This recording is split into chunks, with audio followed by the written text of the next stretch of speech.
Hello, I'm Ian Stewart, Executive Director of the UK Regulated Covered Bond Council, who represent all 13 of the UK issuers, and I'd like to thank the ECBC for this opportunity to give some background on some of the UK regulations. Prior to Brexit and the Covered Bond Directive in 2021, the UK regulations were fully compliant with Article 129 of the CRR. Following the UK's departure from the European Union, the designation of premium European covered bonds will have to wait for the third country equivalence review, which is due in 2024. Therefore, the regulations have not yet been formally reviewed in light of the directive, and the measures described in this video have been in place for several years. However, it's not expected that there will be material changes required to meet the directive, but rather there may be some points which are subject to further clarification.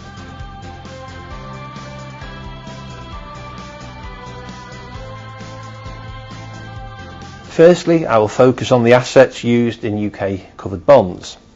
Although the UK regulations allow for a wider range of assets and geographic jurisdictions in line with Article 129, in practice all regulated covered bond programmes are single asset pools of UK residential mortgages. The mortgages are spread across the UK, and there's a regional analysis presented every month in the investor reporting. The maximum eligible LTV is 80%. Mortgages with a higher LTV are eligible to go into the cover pool. They are then subject to a haircut in the asset coverage test, which reduces their value. Due to the seasoning of cover pools and the positive UK house price trends, the average LTV across UK mortgage pools is close to 50%. At the time of the mortgage advance, most properties are subject to a physical valuation which must be carried out by a qualified surveyor. However, some low risk and remortgage advances may use automated valuations which use data available on similar properties nearby.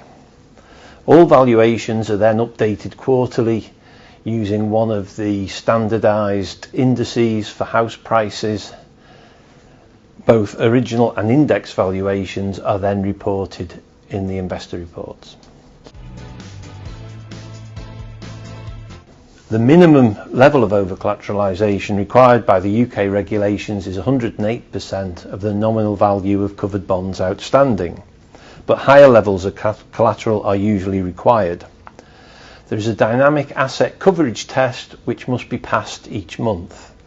This adjusts the value of collateral to a maximum of 80% loan to value and makes deductions for any set-off risks, negative costs of carry, and reduces the value of mortgages that are in arrears. This means that if house prices fall, more collateral would have to be added to the cover pool. Rating agencies also apply maximum asset percentages based on their assessment of the cover pool and its assets, and this may increase the level of OC required, while each programme also has a contractual maximum asset percentage. Finally, the FCA, who regulate covered bonds in the UK, stress test the assets to ensure that collateral is sufficient to meet a range of interest rate, repayment rate and arrears scenarios. Each issuer uses an industry standard asset capability model to assess these risks. All of these additional tests, together with an issuer's willingness to have a voluntary excess collateral, means that in result OC levels are between 15 and 20% or even more.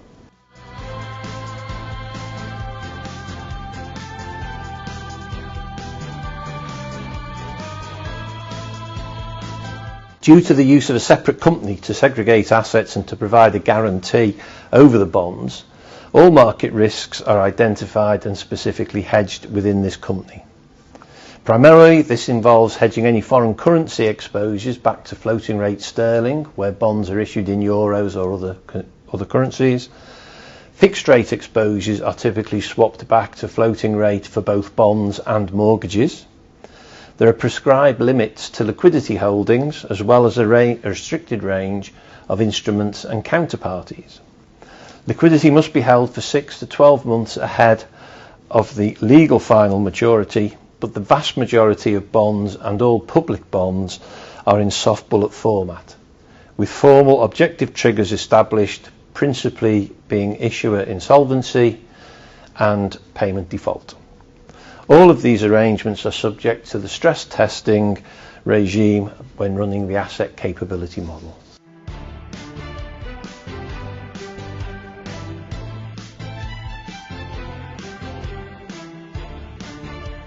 Finally, we can consider the cover pool monitor and insolvency. In the UK, the asset monitor role is subject to regulatory approval, and every year they must perform fully documented and agreed upon procedures, the results of which are reported back to the FCA. The asset monitor must be an independent firm capable of being the auditor of the issuer, but as the role is a separate one, it may be different from the firm of auditors. Every programme has transferred the cover pool to a limited liability partnership between the issuer and the liquidation member, who is controlled by the security trustee. In the event of issuer insolvency, the corporate services provider would step in and manage the assets and liabilities following the prescribed cash flows. Such services are offered by professional independent administrators who must have a documented place in plan for this scenario. Thank you.